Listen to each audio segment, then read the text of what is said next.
Australia's election channel. I'm not up against a true independent. This is an electorate that feels that it hasn't been listened to. How would they vote in the event of a hung parliament? I'm really looking forward to the chance to talk with Mr Frydenberg about things that mattered. I will call you out. Bring it on. This is the Sky News Kooyong People's Forum Live. Now your host, Kieran Gilbert. Hello and welcome to the Sky News Kooyong People's Forum, coming to you from the old Hawthorn Town Hall with a room full of undecided voters and the two candidates. Ladies and gentlemen, please put your hands together for Treasurer Josh Frydenberg and Dr Monique Ryan.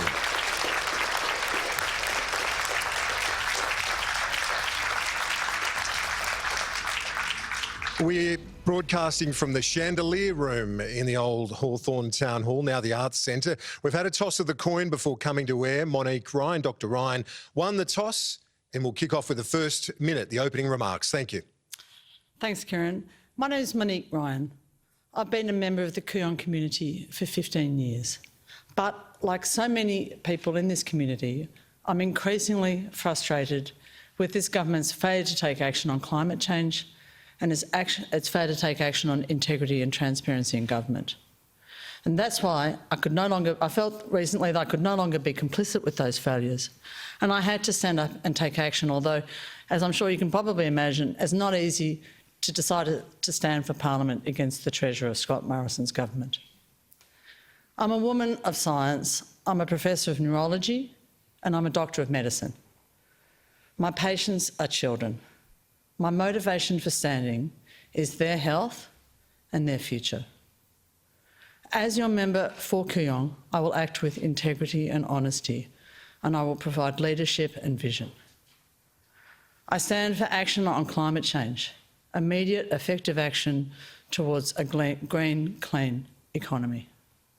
I stand for fairness, for equal pay for women, for just housing, for recognition of First Nations people, for inclusion of immigrants and for protection of refugees. And I stand for integrity, decency and honesty. I will always hold our government to account for its actions. Dr Ryan, thank you. Treasurer.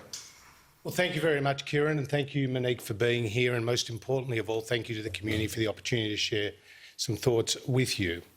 I grew up in Kew, I went to school in Hawthorn, and I'm raising my family with my wife Amy in Hawthorn. I feel very much from Kooyong, and I feel very much for Kooyong. And I'm very proud of what we've been able to achieve together over the last 12 years.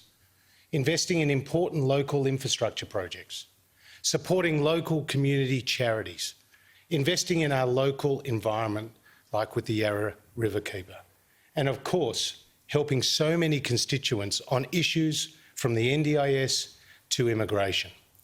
But I'm also proud of what I've been able to achieve during the most difficult economic times in more than a generation as the Treasurer of Australia, and what we've been able to achieve for the country but also for the local community here in Kooyong.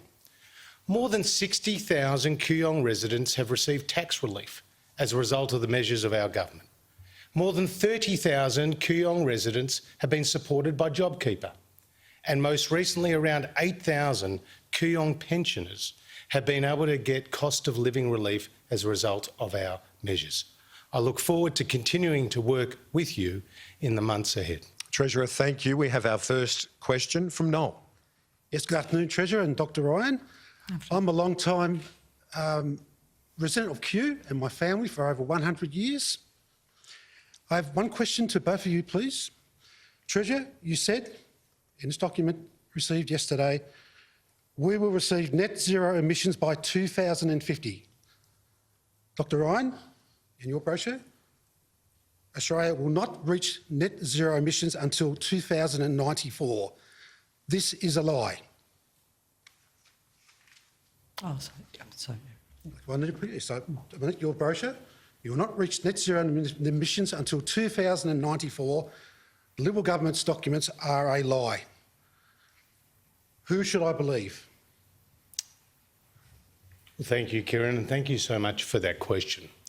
Let me state from the outset that climate change is one of the biggest issues the world faces.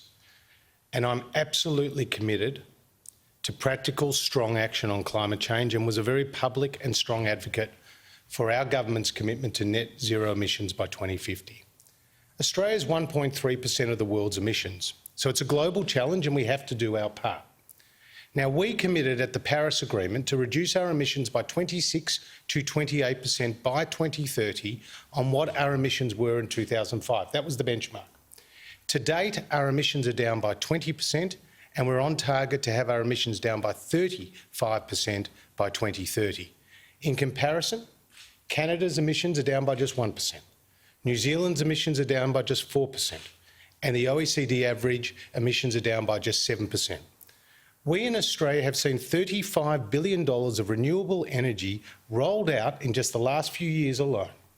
And what we see with the government's plan, it's called the Technology Investment Roadmap, is $22 billion of your money being invested to leverage $84 billion of the private sector money to reach that goal of net zero emissions by 2050. So we will get there. We have the costed plan to get there. In the budget, we've invested in everything from microgrids to new clean hydrogen facilities. We have Snowy 2.0 that's being built as a big battery for the east coast of Australia. But we've got to mutually achieve a number of objectives. Of course, we've got to reduce our carbon footprint. That's a priority. But we've also got to ensure that electricity prices stay low. They're down by around 8 to 10% in the last 2 years.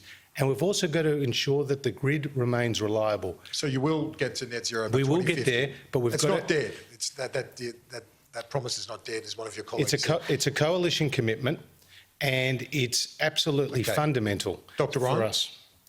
Look, the sad fact of the matter is that since 2015, our carbon emissions have, if you remove the fudging that's associated with the numbers associated with land usage, land clearing and forestry, increased by 4%. This is a government that does not have a plan for net zero by 2050.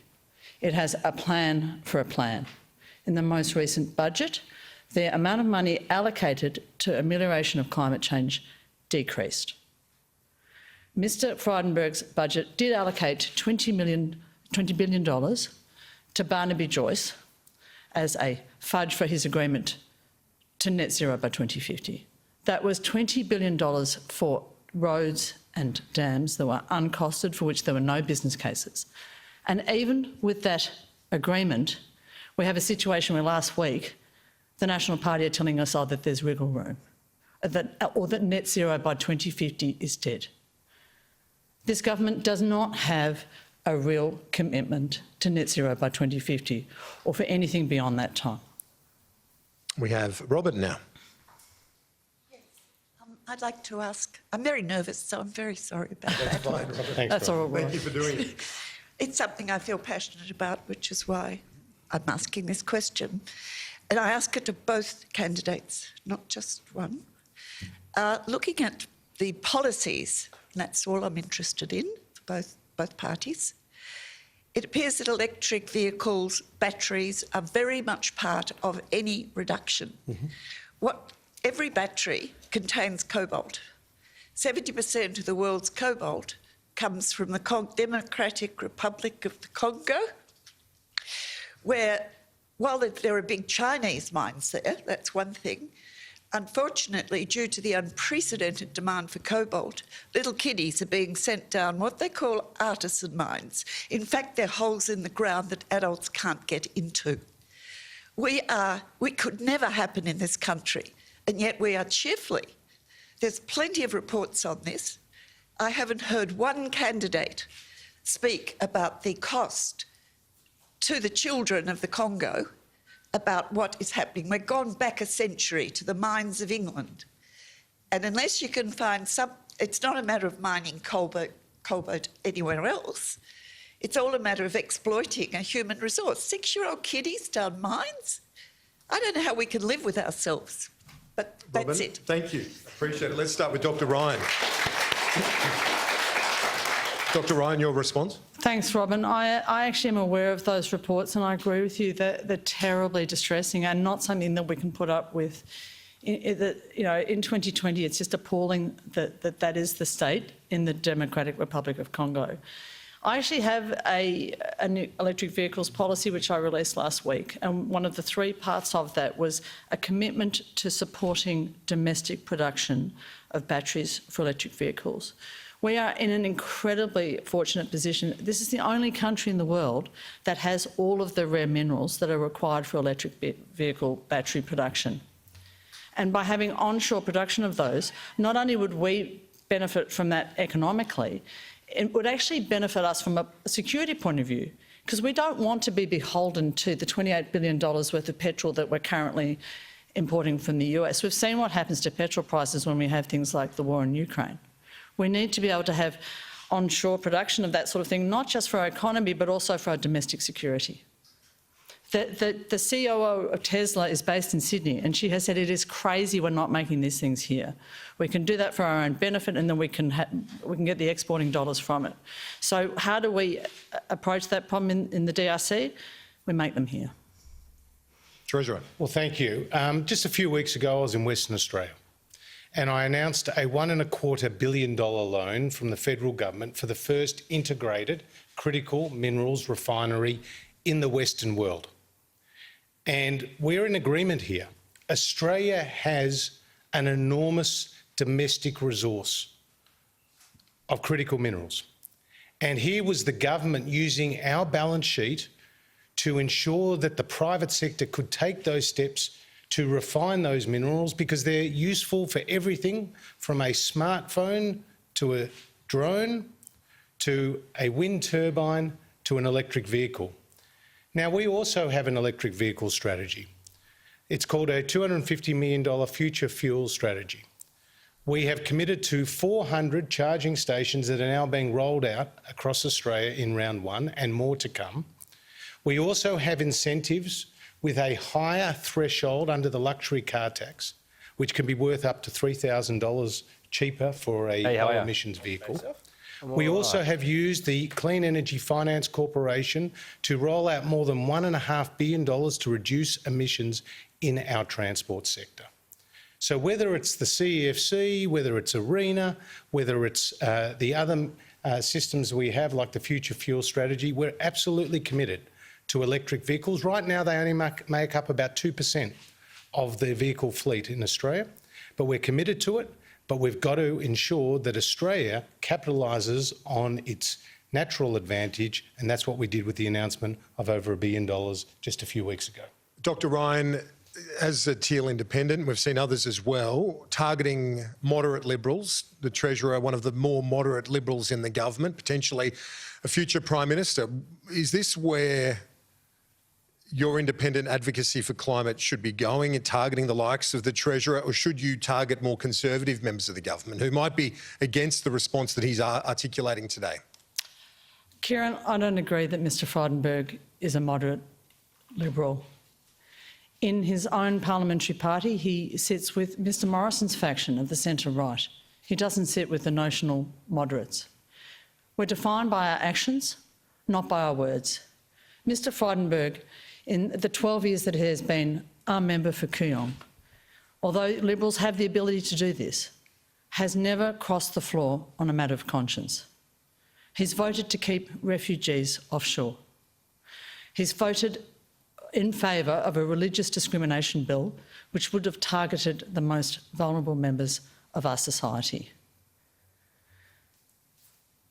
If you want action on climate change, you can take action on that. You can cross the floor, you can take action on those things. But this is a man who votes with Barnaby Joyce every time against what is essentially our national interest. Treasurer, are you being held back by others in your party? You remain a largely popular figure in Kooyong, Victoria. Are you being held back by the views of others in your party?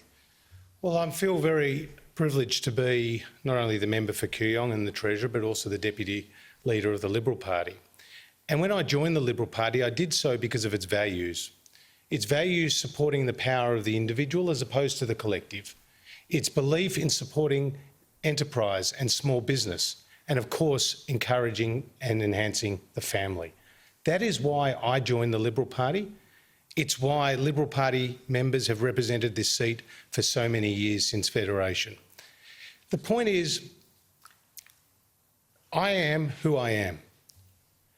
But unfortunately, when Monique Ryan was asked about her political background, she concealed the truth. She was asked, did she have a political background? And she said she had none. She said, in fact, she was a small L Liberal. This is somebody who's called Malcolm Turnbull a national disgrace. He's not a small L Liberal, in fact, a former member of the Labor Party.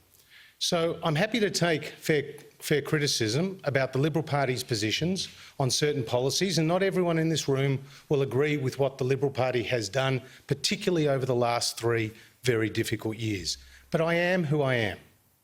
With Monique Ryan, she sought to conceal the fact she was a member of the Labor Party, and even when she left the Labor Party, she was advocating for Labor Party positions on social media for years after. And what I'm worried about, and hopefully what my local community is worried about, is if they do go for a so-called independent, the likelihood of a hung parliament becomes all that more real. And for the big issues that Australia faces, whether they are economic or national security issues, and there are some big national security issues, the difficulty in taking those decisive decisions will just go up more than a notch as a result of having a hung parliament. Monique Ryan, what do you say to that, that you're a so-called independent or even a fake independent, the Treasurer's called you? Yeah, I think that's really unfortunate terminology. The reality is that I've always been I've actually been very truthful and very open about who I am. I was a member of the Labor Party for a brief period between 2007 and 2010. I joined the Labor Party because I believed Kevin Rudd when he said he was going to take effective action on climate change. He didn't, and I moved on. Mr Frydenberg knows as well as I do that a long-term member, and in fact the leader of the Liberal Party for a period, Brendan Nelson, was a long-term member of the Labor Party. I am a paediatric neurologist. I'm a scientist.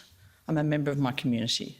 My community chose me because I'm standing at this time on values of integrity and honesty and wanting to represent them on the things that matter.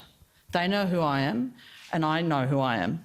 And calling me any number of names is not going to change We've that. got a question from Vanessa now.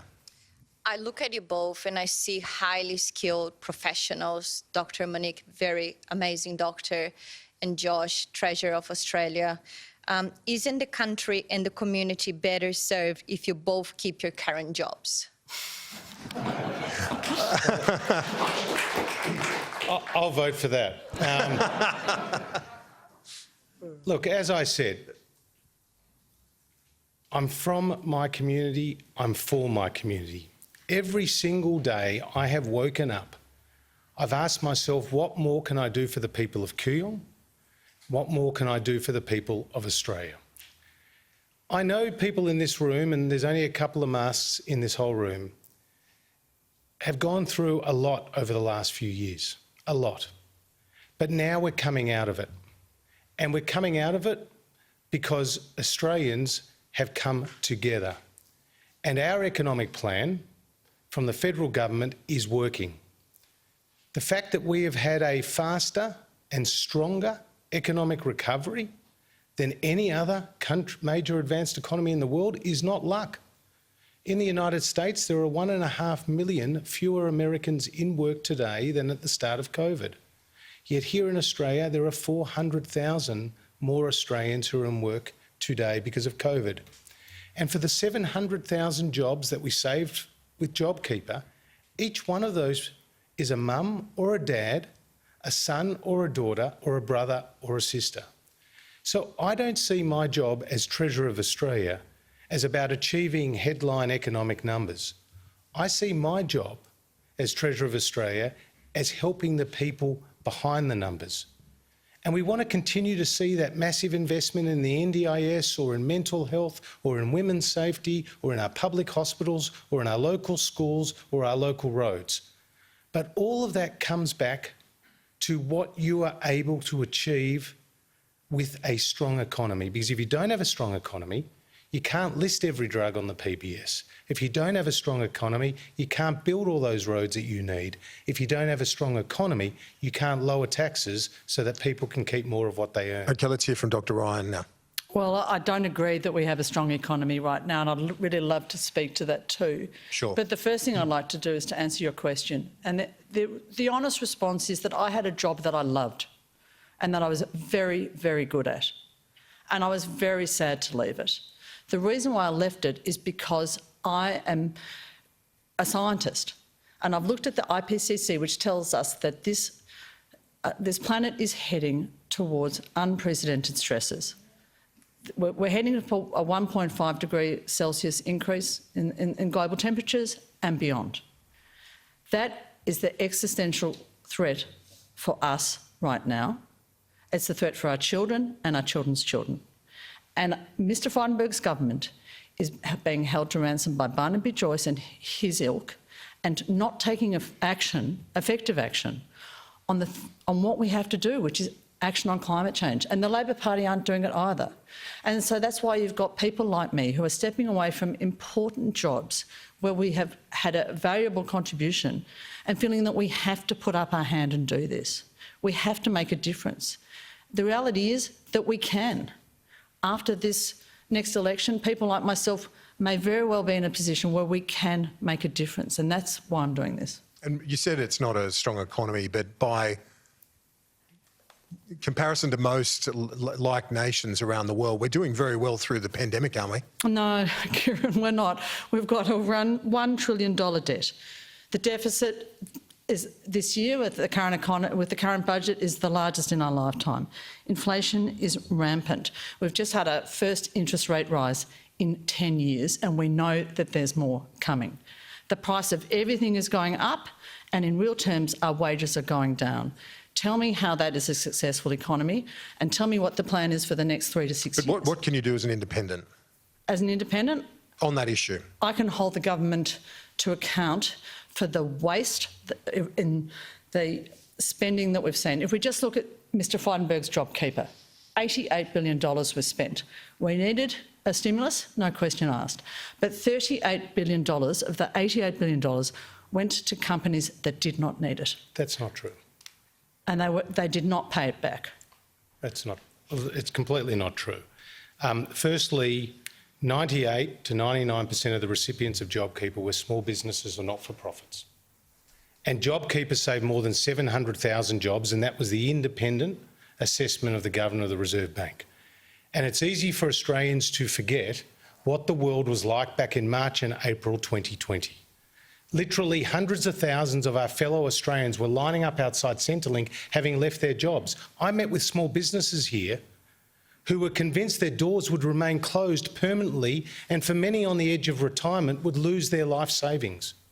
When we announced JobKeeper, we put a security blanket across the economy to the point that now we have a stronger and faster recovery than every major advanced economy.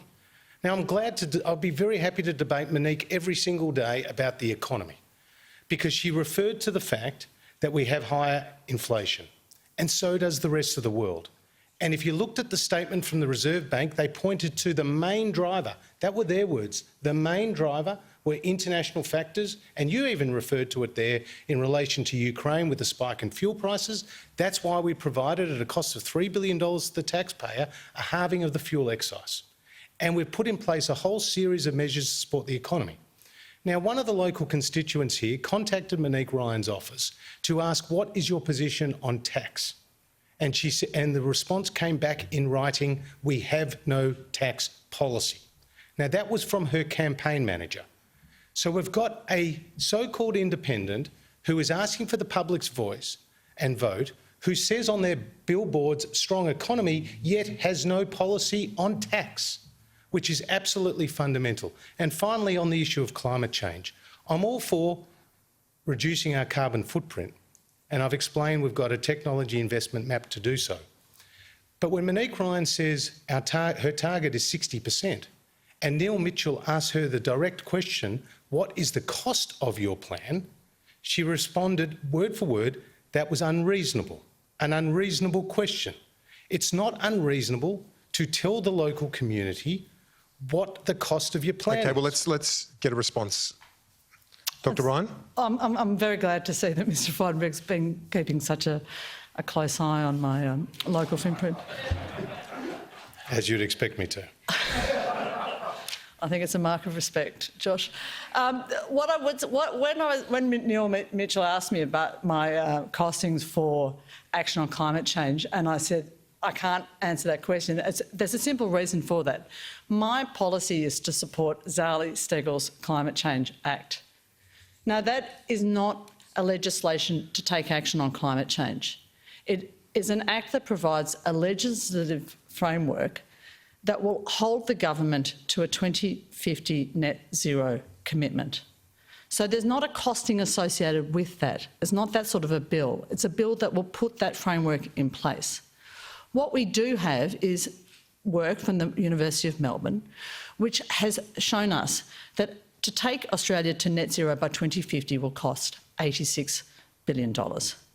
Just for reference, that's one JobKeeper scheme. But that seems expensive.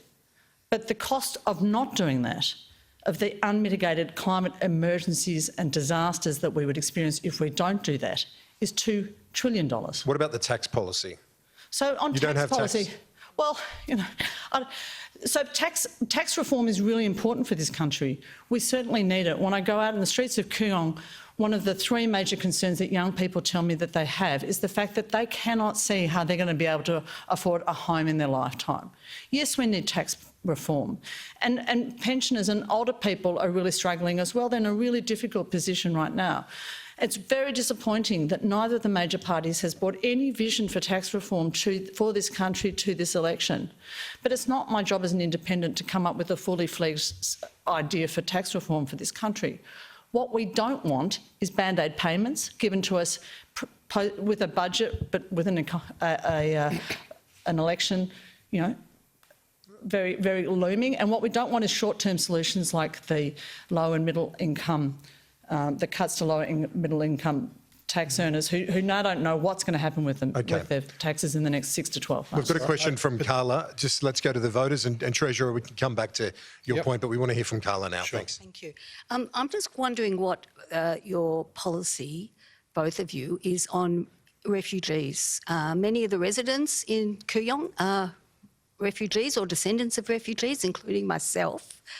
There are millions and millions of people in the world who need somewhere safe to live. What are we going to do about that? Well, our policy has been to take a very strong humanitarian intake, around 13,000 a year.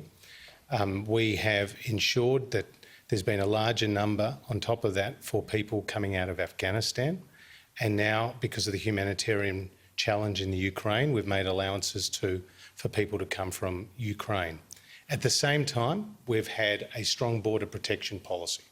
And the need for that was because we saw the tragedy of many young people and people more generally trying to get to Australia and then losing their lives at sea. And 17 detention centres were built during the course of the last government. There was a multi-billion-dollar blowout. And of course, you ended up having 8,000 children in detention. All children have now been removed from detention. So it's a very difficult area. My mother came to Australia as a displaced person. On her arrival card, it said stateless when she came to Australia. So I understand better than most about the opportunities that Australia provides for people who come from very difficult backgrounds. But this has been one of the most difficult issues for the Parliament to work through. We must have a strong family reunion and humanitarian program, which we do. We have one of the highest offshore resettlement programs in the world. But at the same time, we need to have a strong border protection policy. I don't know if Monique supports turnbacks, but I do. And I also support TPVs and offshore detention.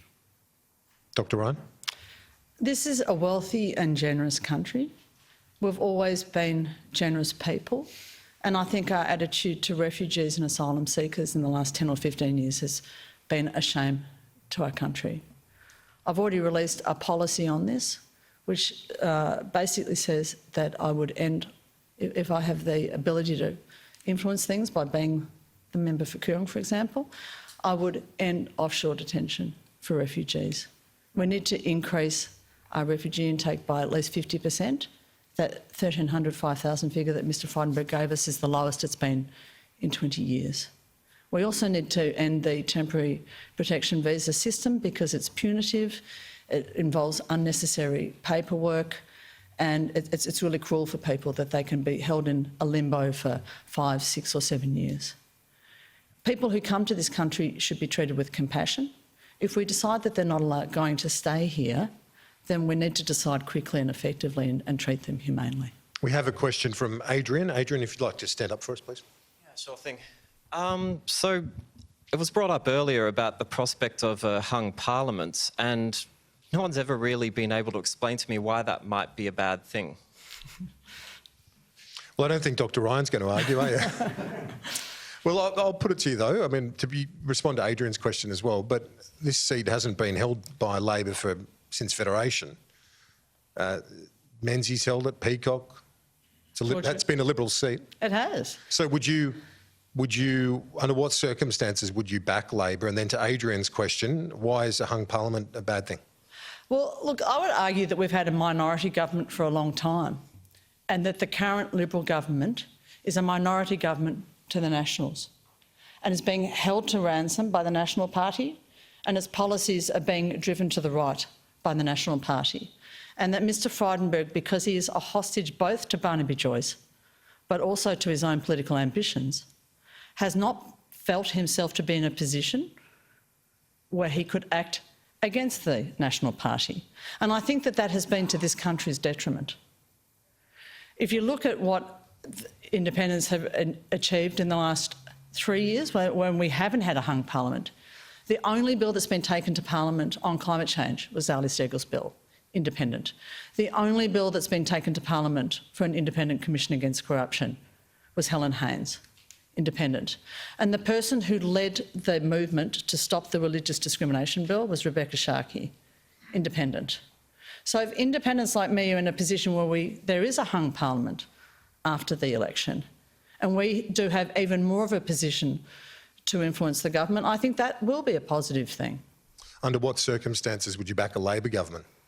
I've been very clear about this from the get-go, Kieran. I stand for action on climate change, effective and immediate action on climate change, and I feel that we have to have a federal ICAC. We need to take action on the lack of transparency in this country. Those are the two things that I would negotiate on with both of the major parties. Treasurer, in answer to Adrian's question, if you could, why is a hung parliament a bad thing? And to pick up on something that Dr Ryan said, your billboards at the moment say, keep Josh. No Liberal Party mention. Are your colleagues, I ask you again, are they a drag on your vote? Well, Monique can't have it both ways. She can't say that we're all a bunch of right-wingers and then ignore the fact that we've agreed to a net zero emissions by 2050. You can't say we're all a bunch of right-wingers and then it was on our watch that Australia achieved, and I'm very pleased to say, same-sex marriage equality through a plebiscite which got the public's buy-in to the result. The reality is that if you have a hung parliament, you'll have a lot greater uncertainty. And on both economic and national security issues, this will be very difficult. So, for example, with JobKeeper, we were able to move really swiftly because we knew we had the confidence of the lower house and we could make a decision such as that. If we had to negotiate with the crossbenchers to reach a decision on a type of program and the levels of the support and how it would be delivered, it would not nearly have had that effect. Similarly, if the Prime Minister of the day could not reach an agreement like AUKUS with the United Kingdom and the United States because, again, he didn't have the authority of a majority in the lower house, then that would be counterproductive to Australia's national interest. And so on the big issues of economic security and national security, we need the stability of government. We all used to look at Italy, where they used to turn over prime ministers by the week and think, thank God that's not us. Then we had our own period of instability. What we don't want here in Australia is the challenges of a hung parliament and all the chaos and the confusion that comes with that. And so the Keep Josh billboards? Well, again, that is, something that if people vote for me, people need to know that if they want to keep me as the local member, but they may have an issue with something that the Liberal Party has said or done, and they want to give us a kick for that, at the end of the day, that may not leave me as being the local member, which is, of course, not what I want. We've got Siobhan here. No, here's Siobhan now with a question. Thank you. Oh, okay. Thank you. So I'm worried about the souring diplomatic relations with China, our largest trading partner, and our reliance on China for many of our primary industries. And it felt like during the pandemic, when we were sitting there in 200 odd days of isolation, and I started reading up about economics a bit more, it seemed like there was a lot of unnecessary comments that the PM directed at China, and then it resulted in trade restrictions imposed on, and no doubt impacted on many Australians' livelihoods, from everything across timber, coal, wine, lobsters, barley, beef, copper. And that it was only luck during the pandemic that China was reliant on Australian iron ore, which makes up 20% of our exports. So I guess what I want to know is what would you propose that we do to improve that relation, or to improve our reliance, or to remove our reliance on China as a trade partner? Would you like that to both candidates? We'll start with Dr. Ryan. Look, I agree with you, Siobhan. I think that our relationship with China has been handled badly by the current government. China is our biggest trade partner, and the relationship with our biggest trade partner should be treated with respect and sensitivity, not with macho, breast-beating belligerence. We've seen how much that has cost us, and it's been actively unhelpful to weaponise our relationship with China for really local, domestic political aims.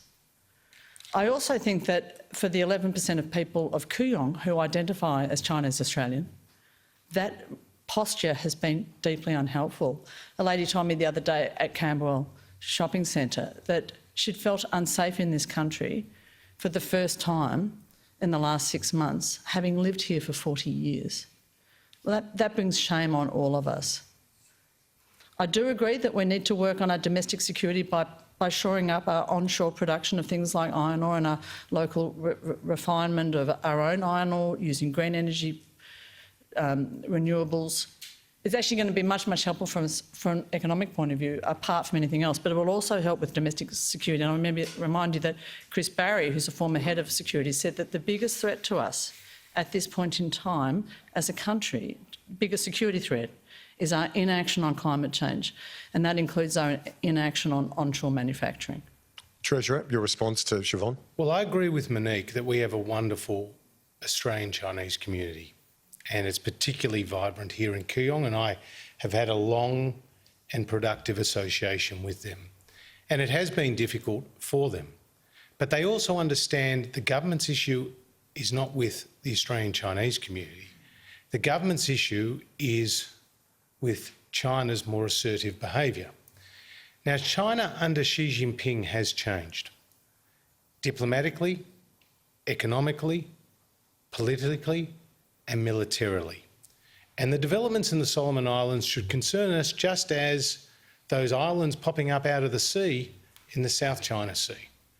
Just as the treatment of people in Hong Kong who all they wanted was to maintain their democracy, or the other human rights abuses that we've seen against the Uyghurs and others. So our focus as a government is on ensuring that the national interest is protected. Our two-way trade with China is worth more than $250 billion a year, but it was China who put tariffs on our beef, who put tariff on our coal, who put tariffs on our wine, who put tariffs on our barley, who put tariffs on our lobster. And we have, fortunately, as an economy, have been able to pivot and find new markets. But I would say to Monique, have a look at the list of demands that the Chinese embassy here in Australia put on us. And I'm sure you could not agree with it. They did not want Australian parliamentarians to speak their mind on China. They did not want us to speak out about human rights abuses on China. They do not want us to speak out about the South China Sea. So I make no apology, Kieran. I have a wonderful, important relationship with the Australian Chinese community. But we also, and particularly as the member for Kooyong, as a member who sits on the National Security Committee of Cabinet, getting briefed on a regular basis by the head of our armed forces, by the head of our intelligence services, we have serious issues and we can't put our heads in the sand. We've got Siobhan wants to have a follow-up question. No, my question wasn't on security. It was on how we're going to protect our trade and protect those industries. So not on... So we have been very effective in finding new markets. So, for example, our wine that was previously, Siobhan, going to China has now been going to Singapore. Our coal has found other markets as well. And so too our barley, and Saudi Arabia has been a new market for us. So we have funded programs to ensure that we diversify our trading markets. And at the same time, we've seen a spike in commodity prices. So, for example, I have iron ore in the budget at $55 a tonne. It's $130 a tonne. So you've actually seen the value of our trade with China actually go up off the back of higher value. Okay, we've got a question from Pauline. Thank you, Pauline. Hi, Pauline, long-term resident of Kew. I'd be interested in the views of both candidates on Australia's superannuation system, particularly from the perspective of the gender gap in superannuation, whether you'd like to see some changes to the system and what changes you'd like to see. On the gender gap specifically. Yep, okay. Dr Ryan? Thanks, Pauline. Well, I think the first thing, the gender gap is real, it's significant. We enter the workforce earning women, when I say women, earning less than men, and we leave with less superannuation and with less lifetime savings. There's a reason why the most rapidly growing group of homelessness in Australia is women aged over 50. So the first thing, which for me is an absolute no-brainer, is that women should receive superannuation appended to their maternity leave. There's no question about that. And I think that other family-based breaks from the workplace should also receive superannuation in the same way, to try and remediate some of the disparity in our earnings at the end of our working careers. Treasurer? Well, superannuation is absolutely critical to security of retirement. And one of the things that we did change with our superannuation system, which particularly improves the situation for women, is we got rid of what was called the $450 rule, so that women who were earning less than $450 a month would now receive superannuation, whereas previously they were not. Now, that was about 200,000 women who will now benefit out of that. The other point is we've got a superannuation guarantee that's been going up, and so that's lifted the amount of people's salaries as have been making their way into superannuation. But a really important reform that we undertook and that we've legislated, not with the support of the Labor Party, by the way, through the Parliament, is around the transparency and the accountability of your super. So now you can go onto our website and actually see the fees and the returns in your super. Previously, you could not. And if a fund is underperforming the market benchmark, then they will get penalised and ultimately may not be, at the end, if there's 3 strikes, may not be able to take new members. So we've actually boosted significantly the accountability, the transparency around superannuation to ensure that you are getting the best fund that ensures you have a better security in retirement. Treasurer, given how much heat you're copping at the moment on the Integrity Commission in this campaign from Dr Ryan and in other campaigns, do you regret that the government hasn't honoured that promise in this term? I'm really glad you asked me that question, and I'm very happy to debate that with Monique. I believe we should have a Commonwealth Integrity Commission, and that is the government's position. It's an Integrity Commission that I put more than $100 million into the budget for. It has 2 divisions. It has a public sector division and a law enforcement division.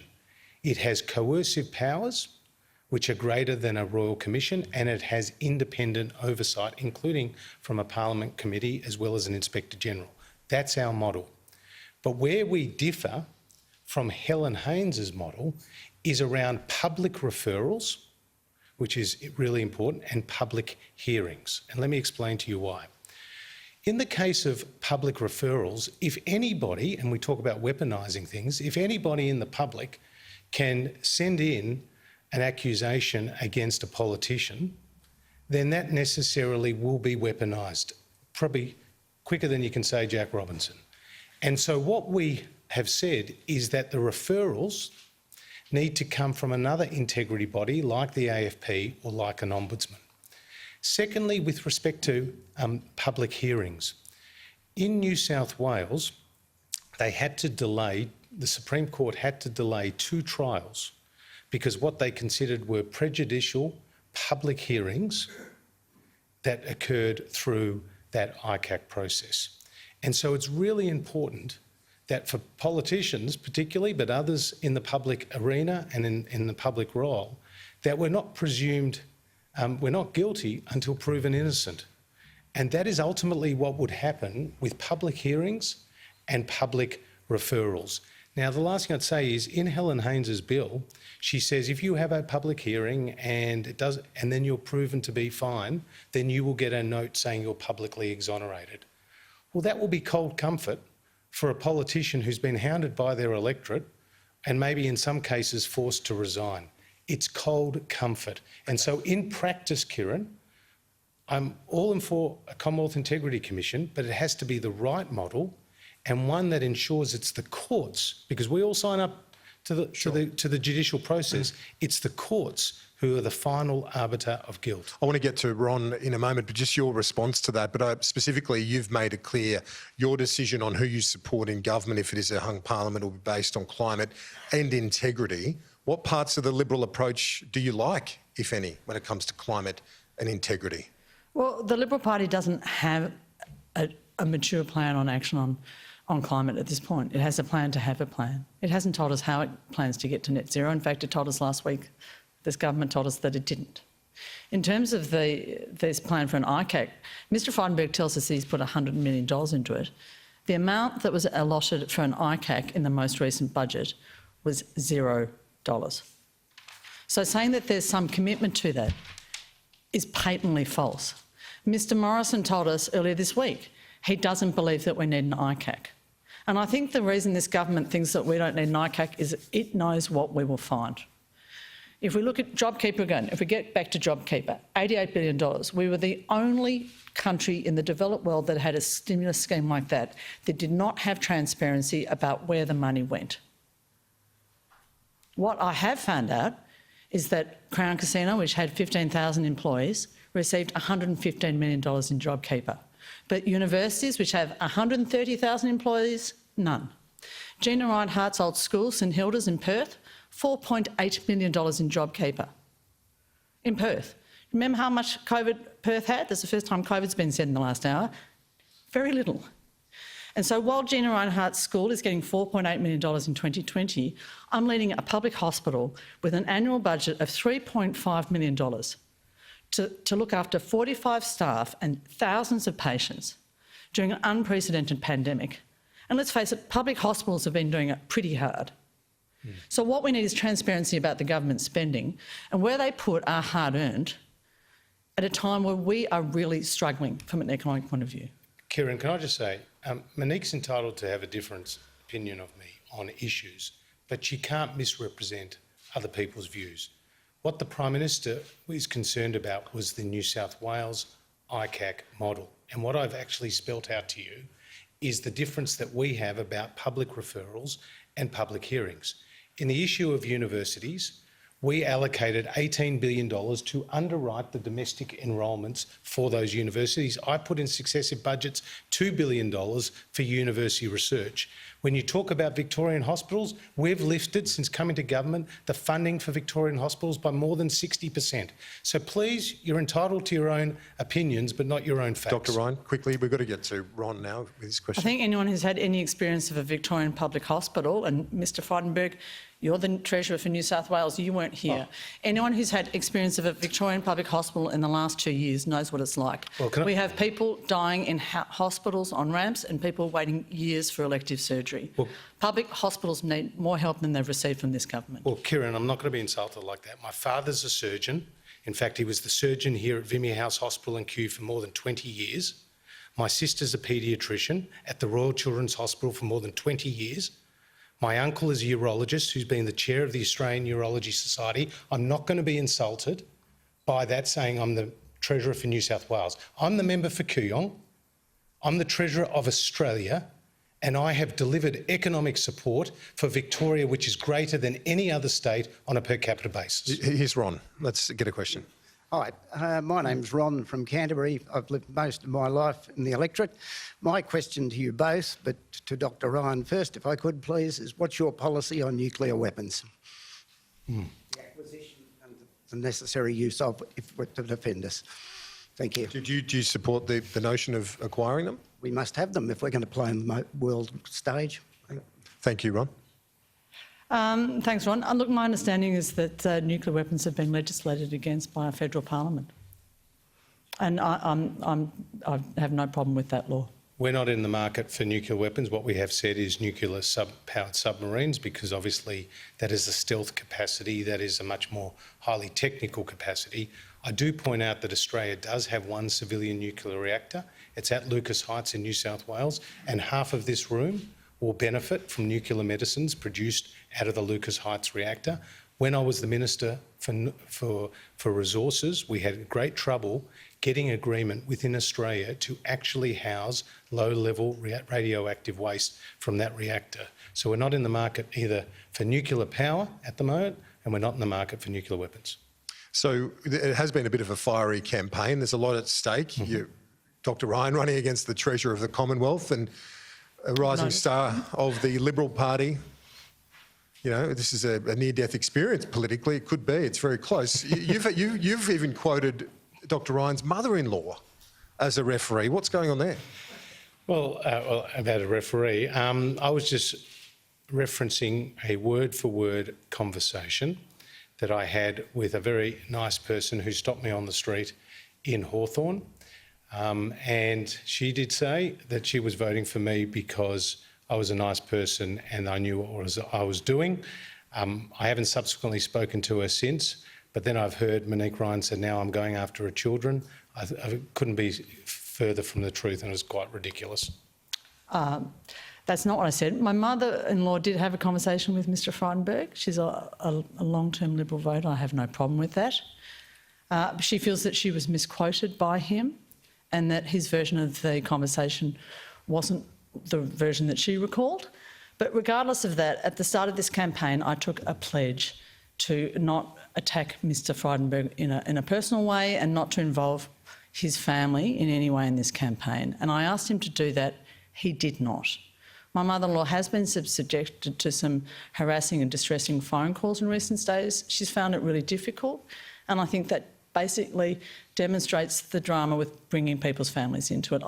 I wish this hadn't happened. It's been really distressing for the family. Monique, it's one thing to say you put out a pledge on integrity, and it's another thing to come up here and attack me for being the Treasurer of New South Wales, or to send things out to people's letterboxes under your name that I don't care about my electorate, that I'm only in it for myself and for my own ambitions, and suddenly, you know, that I've ignored my electorate, and in fact your biggest supporter is saying I'm not a decent person. I mean, that is not the high level of integrity that you signed up to. So don't look at what Monique says, look what Monique does. We've got a question from Nolene now. Thanks, resident of Kew. I just want to know, if elected to the federal government, what will you do to rein in the premiers of each of the states and make this Australia again and not individual states? I recently became a citizen of Australia, not Victoria, and I'd like to be able to go anywhere. Thank you. I'd like to be able to go around Australia and not just Victoria. Thank you. Look, I think that is a very fair question, because most Australians, and particularly most Victorians, have been a little uncertain as to where the real power has lied over the last couple of years. It was a state government that said we couldn't move more than 5 kilometres from our home, or that we couldn't open our business, or our kids couldn't go to school. And yet it was the federal government that was picking up the bill for a lot of those programs, like the COVID disaster payment, like the JobKeeper program, the cash flow boost, and many others. There is no doubt post-COVID, post-election, that we will need to sit down and better understand how that response was undertaken and how we can have an alignment between the federal government and the states.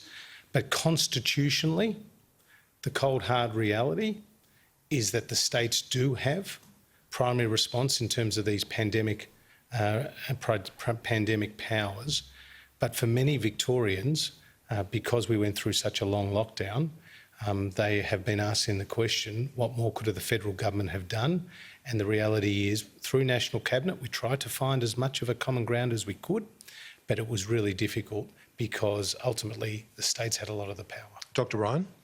I agree with you, Nolene, and I think that at a time of great anxiety for this country, facing the biggest threat that we've ever had, let's face it, with COVID, what we really needed was a non-partisan effort by the government of the state and the country. I believe that the reason the states stepped up in the way that they did, which for me, in my experience, was unprecedented, was because there was a leadership vacuum at a federal level. We needed the government to do three things. We needed vaccines, we needed quarantine, and we needed them to look after aged care. They did none of those three things in as effective or rapid a way as we needed them to do. I can tell you, as someone working in a public hospital at the time, you could see the tsunami coming. You felt helpless and angry. And I think that as the member of Kooyong, as an independent, not tied to a party machine and non-partisan, I will be able to work effectively with the state government and with the council for the people of Kooyong. Australia, Kieran... We're almost out of time. Yeah, but Australia has one of the highest vaccination rates now in the world, in the top 10 of the OECD. We have the third lowest mortality rate from COVID in the OECD. We've avoided the morgues of New York that they saw there. Around 40,000 lives would have been lost in Australia if we'd seen the average loss of life that we'd seen around the world. And I said we've had one of the strongest economic recoveries anywhere in the world. We had challenges with the AstraZeneca vaccine. Everyone knows and understands that.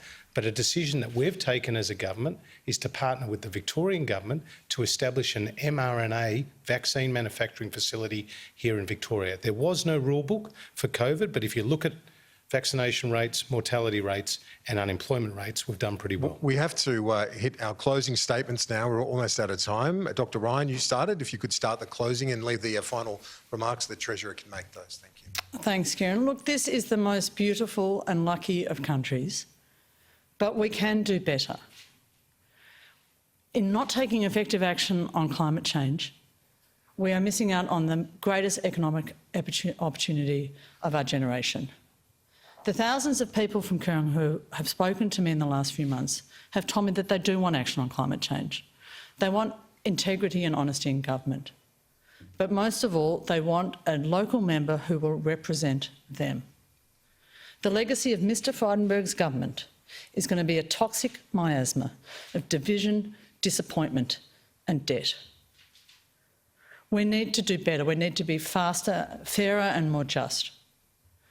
This government has done nothing good for us in the last 9 years. This is a government in which people are held limited by their own party structures and by their own ambitions. For Mr Frydenberg, politics is about power. For me, it's about people. As the member for Hawthorn, I will represent you with integrity and honesty. I will always be answerable to you, not to my party system and not to my own political ambitions, but to you, the people of Kooyong. Thank you, Dr. Ryan. Our Treasurer. Politics for me is about people, thank you, Monique. It's about Jen Williams, whose son, Tom, is on the NDIS, who approached me in my office to help him and came out publicly and said, thank you, Josh, for what you did to help us. It's about small business like Eddie, who runs the Grosvenor Dry Cleaning in Kew, who's got 7 workers, whose doors were pretty much closed during COVID, but JobKeeper saved him. Or it's about Bob Stewart in the High Street in Kew, who's been there 100 years and were fearful that even having survived the Great Depression would not survive COVID. Yet we were there and now they're coming out of it stronger than ever. For me, politics is about my local community, a community that I grew up in and a community that I'm raising a family in. But Australia has very big issues. Climate change is one of them. Coming out of COVID and securing our recovery is another. And dealing with a much more unstable regional environment is another important priority. We do not in Australia need the uncertainty, the chaos and the confusion of a hung parliament. We need the stability and strength and certainty of government. I have a lot of work still to do. I need your support to do it at the ballot box. Thank you very much. Ladies and gentlemen, please thank the Treasurer and Dr Ryan.